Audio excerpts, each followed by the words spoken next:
Shalom Bracha, que le bon Dieu vous protège dans la santé et la joie. Chaque jour, lorsqu'on fait Shema Israël, Hashem Elokeinu, Hashem Echad, bien sûr, notre pensée numéro 1, être attaché à Dieu. Et bien sûr, cette phrase-là de Shema Israël est tellement connue à tel point que chacun, il sait que c'est pas le fait de faire Shema Israël le matin, et il est acquitté, non, même le soir avant d'aller dormir. Et bien lorsque quelqu'un quitte ce monde, il quitte ce monde avec Shema Israël. Pourquoi pas Shema Israël? Il a un secret. Combien un homme, il est attaché à Dieu. Écoute Israël, écoute, chaque juif doit écouter. Il n'y a qu'un seul Dieu. Il est unique. Il est unique. Shema Israël. Il s'est passé une très belle histoire que j'ai lue cette semaine. C'est une histoire que ça a été passé partout en Israël. C'est le kibbutz de Bari, là où il y a eu beaucoup de morts, à Simchat Torah. Là-bas, il y a un juif qui n'était pas religieux, qui raconte son histoire. Il raconte son histoire, comment il s'est réveillé, et qui l'a réveillé. Il raconte comme ça. Avant Rosh Hashanah, lui, il n'a jamais fait Shabbat, jamais Kippour, jamais Rosh Hashanah. Il a grandi dans l'ignorance totale, le contraire. Pour lui, Dieu n'existe pas. Pour lui, Hashui Shalom, c'est un juif israélien, sans religion, sans rien du tout. Il était à Tel Aviv. Il y a un monsieur qui appelle les gens, de petites filines. Et puis, il a invité, tu veux mes petites filines? Il lui a dit, non, pas du tout, moi je suis pas... Il a commencé à rigoler de lui. Et il a continué.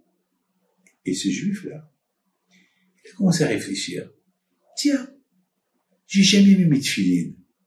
Je sais qu'il y a la bar mitzvah. Je sais que les gens ils font la bar mitzvah. Je connais pas c'est quoi les filines. Tiens, une expérience.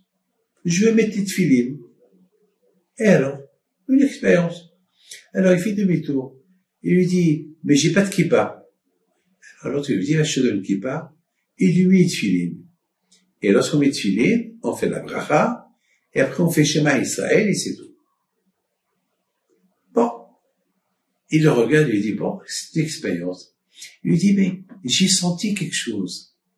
Alors, j'ai dit Shema Israël, j'ai senti que je fais partie du peuple juif. Alors, l'autre était content. Il dit, ben, si tu veux, chaque fois que tu passes par là, tu viens chez moi, tu mets une filine. Je suis là chaque jour. Maintenant, ce monsieur-là, il habite pas à Tel Aviv, il habite à Bari. Rosh Hashanah, il arrive. Jamais il a fait Rosh Hashanah dans sa vie. Et puis il dit à sa femme, cette année, on va faire Rosh Hashanah. On va pas la faire comme les religieux, parce qu'on n'est pas religieux, mais j'ai vu un prospectus qu'il faut acheter des grenades, pour pas mal, une année douce. Alors elle, sa famille, au départ, elle ne voulait pas, mais à la fin, elle a dit, bon, on ne paie rien du tout, on le fait. Donc c'était de la rigolade, à Rosh Hashanah, que c'est la première fois, sans qu'ils passent, sans rien du tout, ils ont mangé une grenade, un peu de vin. Voilà.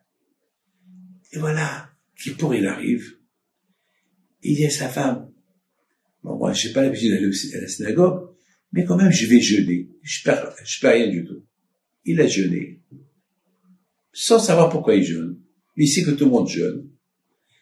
Dans le fameux jour de Simchat Torah, le matin, lorsque ils sont rentrés, les terroristes à Bari, le kibbutz Bari, bien sûr, ils ont fait un massacre là-bas.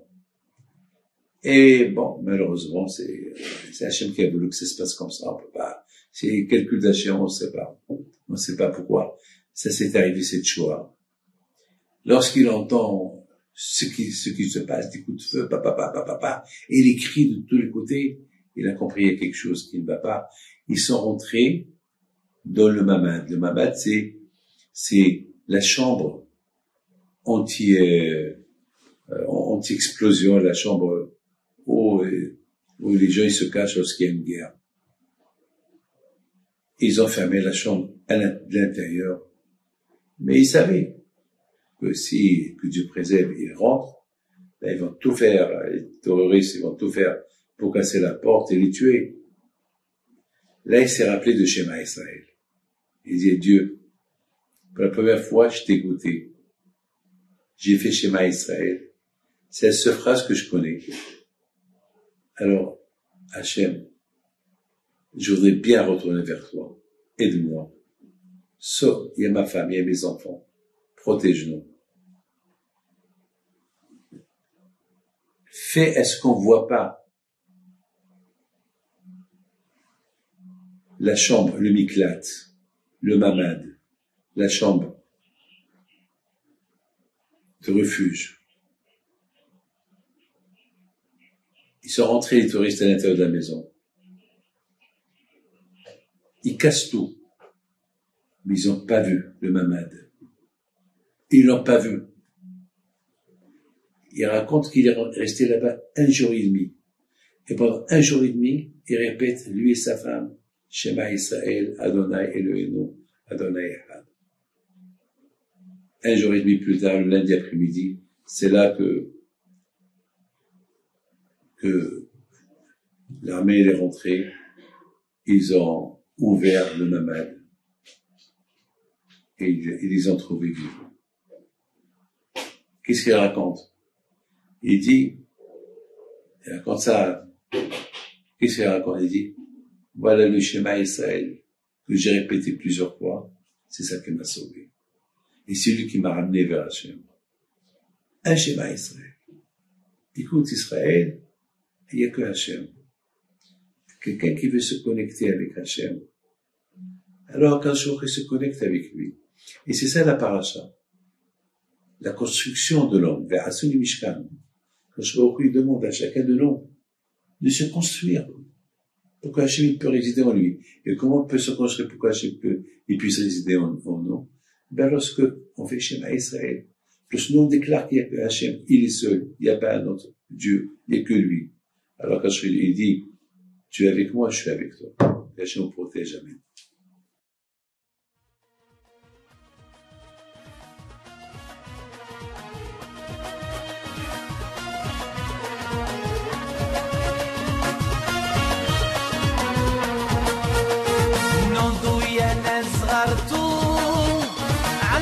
حي بينتو وقف لنا زي